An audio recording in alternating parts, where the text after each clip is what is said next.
Ahora les voy a hablar de la corrupción en general. La corrupción no solo bueno, la corrupción está en todos lados, lamentablemente, pero eh, pensé no en matarlos con tanto PowerPoint, así que les voy a hablar directamente en un video. Y la corrupción, si empezamos como lingüistas, ¿no? Viene de la palabra corrompere del latín, que significa alternar lo original, ¿no? Cam-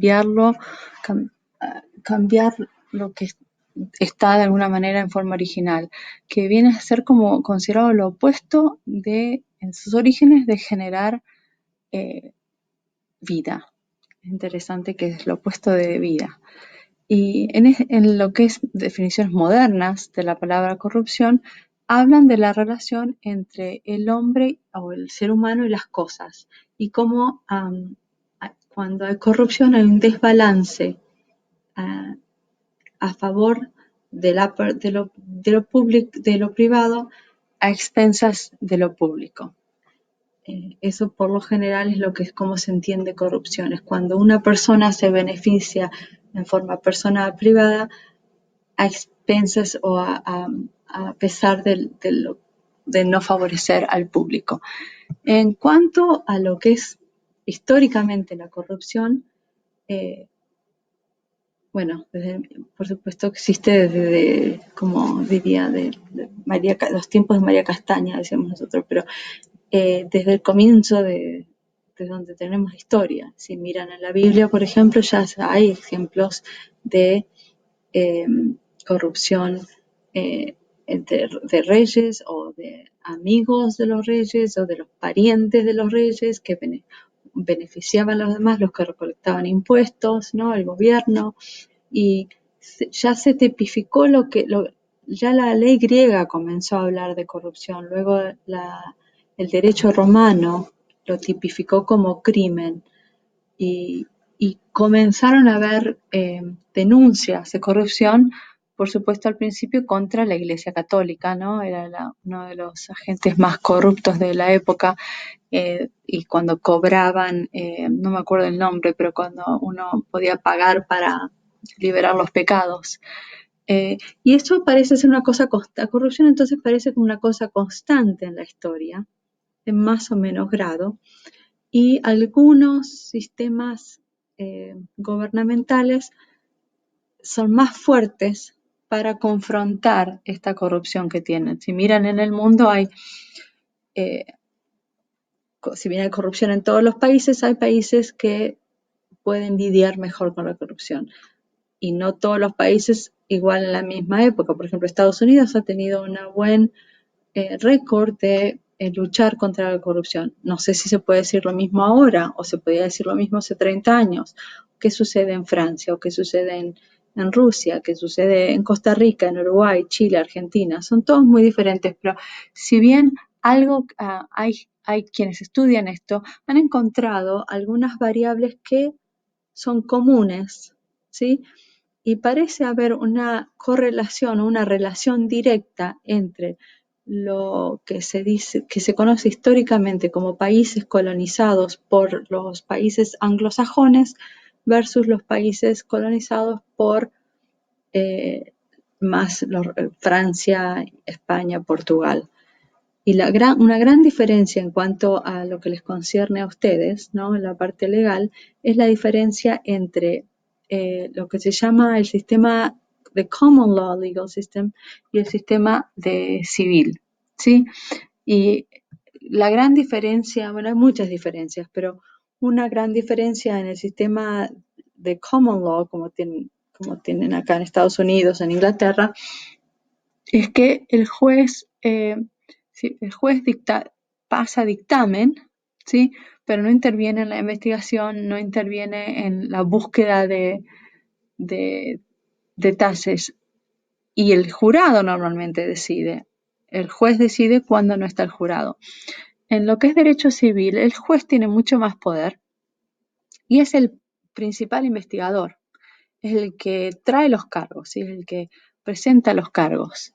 Entonces el rol del juez es bastante diferente. Y si bien no se puede para nada, porque no estoy diciendo que el grado de corrupción de un país puede depender del sistema legal, sí se ven ciertas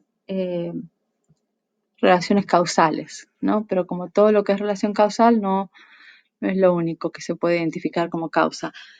Ahora, históricamente, si miramos a los países de sistema legal civil, como fueron los colonizados por Francia, España o Portugal, algo que se veía históricamente desde la colonización muy común fue la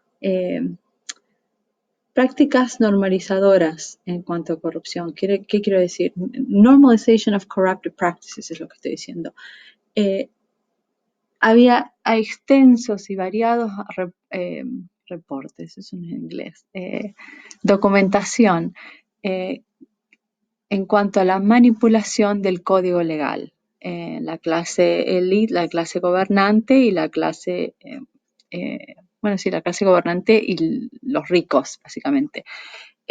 La corona española trató de establecer en todo lo que era el virreinato del Perú, el virreinato del Río de la Plata, un sistema, un tribunal común para todas las colonias, pero no funcionó. Y una cosa que se encontraron enseguida es que las leyes que venían de España no tenían, como se dice, ni ton ni son. They didn't make any sense when those laws made it to the colonies. Entonces, ¿qué pasó?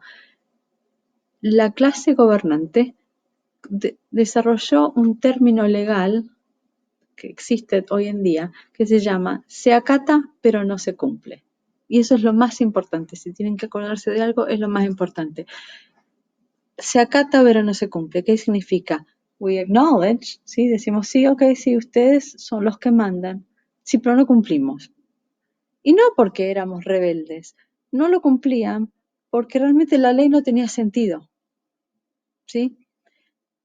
Era una ley escrita en España que no atendía a la realidad de la colonia, entonces no tenía ningún sentido. Entonces la ley llegaba acá y decían, ok, sí, you are the king, pero no importa.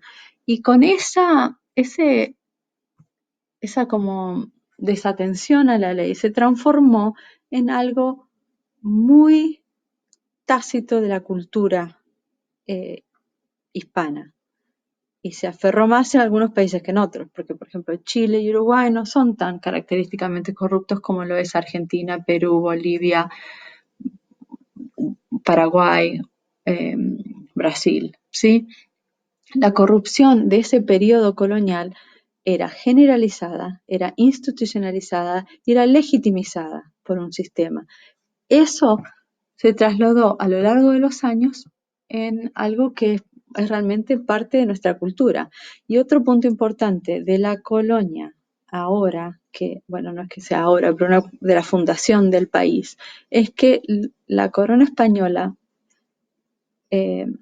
juntó dos cosas, formó unas audiencias para gobernar, es decir, no tenían creo que se llamaba virrey, sí, el virrey estaba a cargo de estas audiencias que estaban a cargo de lo administrativo y de lo judicial. Entonces, desde el comienzo había una falta de separación de poder, como tenemos ahora, ¿no? En el judicial, ejecutivo y ejecutivo, legislativo y judicial son los tres poderes. Al estar separados, teóricamente separados, hay un balance, ¿no? Bueno, en las colonias de entrada se juntó el ejecutivo y el judicial. Entonces, esta falta de separación en lo que es el poder más alto de la tierra creó ya como una semilla de entrada de corrupción que hasta hoy en día seguimos pagando en cierto modo porque continuamos con casi el mismo problema en cuanto a la falta de independencia del sistema judicial, que es un poco lo que quiero tocar ahora. Para que una persona argentina tenga confianza en la policía, tiene que creer que la policía está cumpliendo leyes que vienen de un poder judicial independiente. ¿no? Porque ¿qué pasa, por ejemplo, llevémoslo al caso de ahora en Estados Unidos? Si yo pensara que la policía no es independiente y depende de un poder judicial que no es independiente, si no es independiente quiere decir que depende del presidente, ¿no? De Trump. Supongamos que a mí no me gusta Trump. ¿Yo voy a cumplir o no voy a cumplir la ley?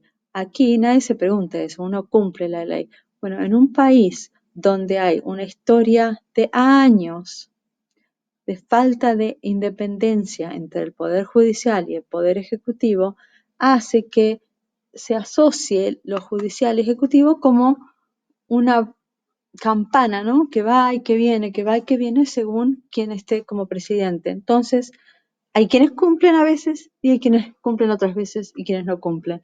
¿Sí? Entonces es una relación no solo ambigua con la ley, sino cambiante. Y cuando digo relación ambigua y cambiante con la ley, quiere decir que hay como una relativización de la ley. Se reconocen, sí, sí, bueno, esta es la hora que hay que ir a pagar un impuesto, o este es el momento que hay que entregar un papel, o hay que presentar documentos, pero es muy relativo, porque siempre una persona conoce a alguien que te puede ayudar, o siempre se le puede pagar a alguien.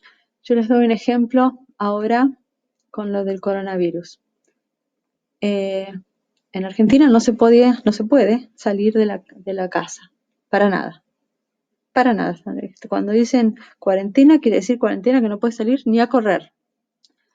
Un amigo de mi papá salió a correr y lo llevaron a la policía. 70 años. Eh, si sales en el auto, lo mismo, te puede parar la policía y depende de qué policía te detenga, si te dejan ir a tu casa o te mandan a la policía o se quedan con tu auto. O sea que la gente en Argentina sabe que la ley es una, pero van a probar de diferentes maneras de romper la ley y la ley se va a cumplir también de diferentes maneras, no se va a cumplir de la misma manera. Yo sé que ustedes están pensando que probablemente aquí en Estados Unidos también existen esas variaciones y las existen, no digo que sean justas acá las leyes o que una relación directa ni nada de eso, que también hay relación ambigua aquí. Estoy tratando de describir el tipo de ambigüedad plural, o sea, ya es realmente como que todo el mundo tiene esta no disregard, pero esta visión relativa de la ley, ¿sí? Y voy a parar porque si no va a ser demasiado largo el video.